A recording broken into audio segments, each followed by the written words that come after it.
उन्होंने एक काफ़ी बड़ा कंट्रोलिंग स्टेक लिया था।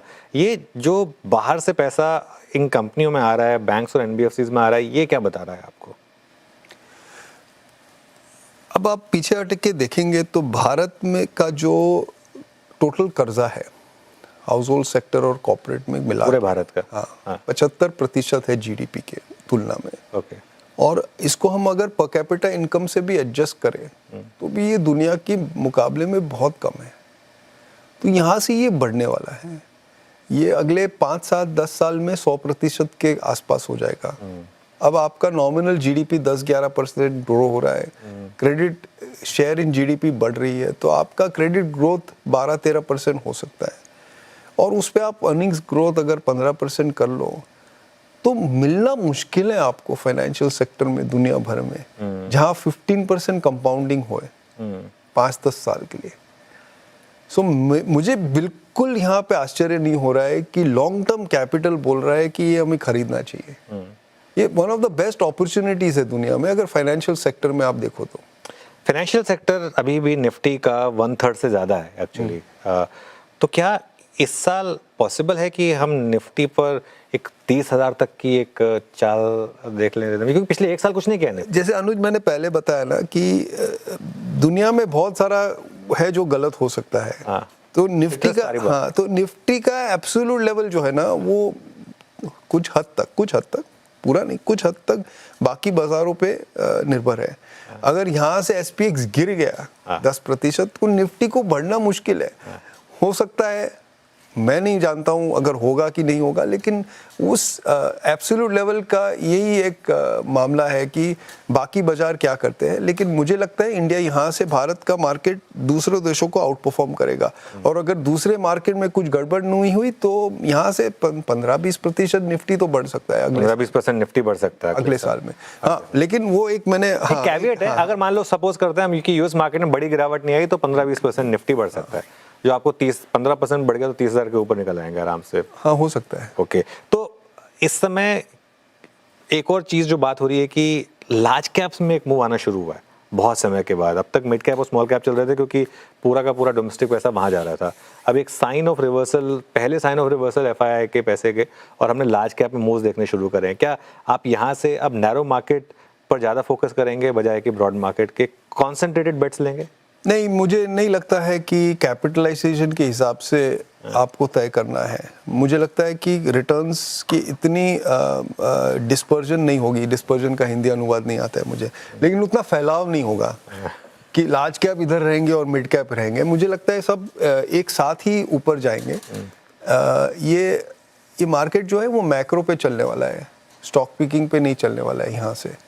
तो मैक्रो में जब मार्केट चलता है तो लार्ज कैप मिड कैप सब साथ में ऊपर जाते हैं। उसमें हम बैंक्स ले लो, कंज्यूमर स्टॉक्स ले लो, ये लीड करेंगे और डिफेंसिव सेक्टर्स पीछे रह जाएंगे क्योंकि ये मैक्रो ट्रेड है। सो मुझे ऐसा नहीं लग रहा है कि आपको मिड कैप और लार्ज कैप में ज़्यादा अंतर करने की ज़रूरत है। हालांकि एक बात मैं कह दूं जो पहले नहीं हुई थी कि अगर आप फॉरेन हेज फंड्स को देखें तो उनकी शॉर्ट पोजीशंस काफी है, बिल्कुल रिकॉर्ड हाई पर थी।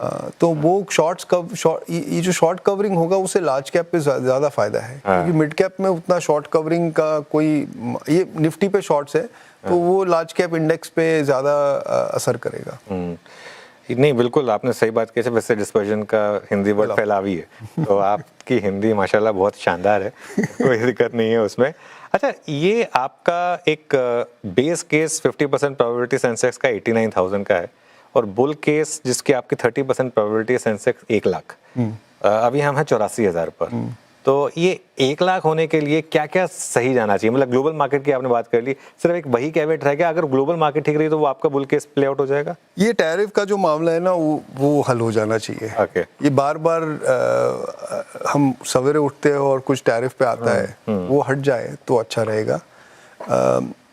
मैक्रो मतलब इकोनॉमी के लिए ज़्यादा फर्क नहीं पड़ेगा, लेकिन मार्केट के सेंटिमेंट पे असर होगा उसका। तो वो एक है। दूसरा, जैसे आपने कहा कि कोई ग्लोबल एक्सीडेंट ना हो जाए, वो बहुत महत्वपूर्ण है हमारे बुल केस के लिए। और तीसरा कि यहाँ पे जो पॉलिसी मोमेंटम है वो जारी रहेगी, उसमें मुझे ज़्यादा शक नहीं है। मुझे लगता है सरकार की ओर से स्टेट्स की ओर से, जहाँ पे लोग ज़्यादा ध्यान नहीं दे रहे हैं, लेकिन बहुत सारे स्टेट्स है जो बड़े मात्रा में रिफॉर्म कर रहे हैं, और आरबीआई की ओर से मुझे ऐसा लग रहा है कि ये ग्रोथ ओरिएंटेड एनवायरनमेंट है, तो उसमें ज़्यादा रिस्क नहीं है।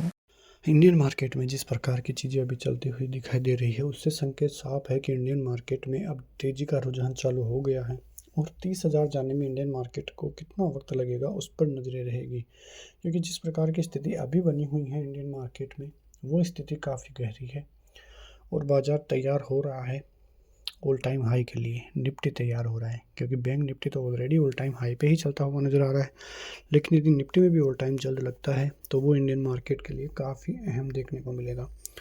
FIS की खरीदारी, HNIs की खरीदारी इंडियन मार्केट में पहले से ही देखने को मिल रही है, और यदि आगे भी ऐसी ही स्थिति रही तो इंडियन मार्केट की तरफ से कई चीज़ें और भी देखने को मिलेगी, जो इंडियन मार्केट को बहुत ऊपर तक लेकर जाएगी। बहुत ऊपर का मतलब ये नहीं है कि इंडियन मार्केट में तेज़ी नहीं होगी। इंडियन मार्केट जिस प्रकार की परिस्थिति यहाँ पे देखने को मिल रही है, उससे संकेत बहुत पॉजिटिव ही देखने को मिल रहे हैं। मंडे का दिन काफ़ी अहम रहता हुआ नज़र आया, वहाँ पे अच्छी खासी तेज़ी देखने को मिली, करीब 150 पॉइंट की तेज़ी निफ्टी दिखाता हुआ नज़र आया है। अब 25,000 क्रॉस होते ही इंडियन मार्केट के लिए काफ़ी अहम देखने को मिलेगा। 26,000, 26,200, 26,500 ये लेवल रहेंगे, और ऑल टाइम हाई निफ्टी में जल्द ही फिर देखने को मिलेगा। वहीं बैंक निफ्टी भी अब 60,000 के लिए तैयार होता हुआ नज़र आ रहा है, और संकेत यदि आगे भी पॉजिटिव रहे, FIS की बड़ी बाइंग आती हुई दिखाई दी, तो FIS की तरफ से बाइंग होने के कारण इंडियन मार्केट में काफ़ी ज़बरदस्त रुझान देखने को मिलेगा, और यहाँ से ऑल टाइम हाई ज़्यादा दूर नहीं है। और आने वाले दिनों में जिस प्रकार की Q2 के नतीजे इंडियन मार्केट पेश करता हुआ अभी नज़र आ रहा है, आने वाले दिन भी इंडियन मार्केट के लिए काफ़ी अहम हो सकते हैं। Q1 के नतीजे नेगेटिव रहने के कारण इंडियन मार्केट को थोड़ा झटका ज़रूर महसूस हुआ था, लेकिन अब धीरे धीरे जिस प्रकार की स्थिति बनती हुई अब नज़र आ रही है, उससे संकेत साफ है कि इंडियन मार्केट आने वाले दिनों में काफ़ी ज़बरदस्त चलता हुआ नज़र आ सकता है। तो देखना होगा कि किस प्रकार की स्थिति आने वाले दिनों में इंडियन मार्केट दिखाता हुआ नज़र आएगा। फिलहाल इंडियन मार्केट के लिए सभी चीज़ें पॉजिटिव हैं। मिलते हैं नेक्स्ट वीडियो में, तब तक के लिए जय हिंद।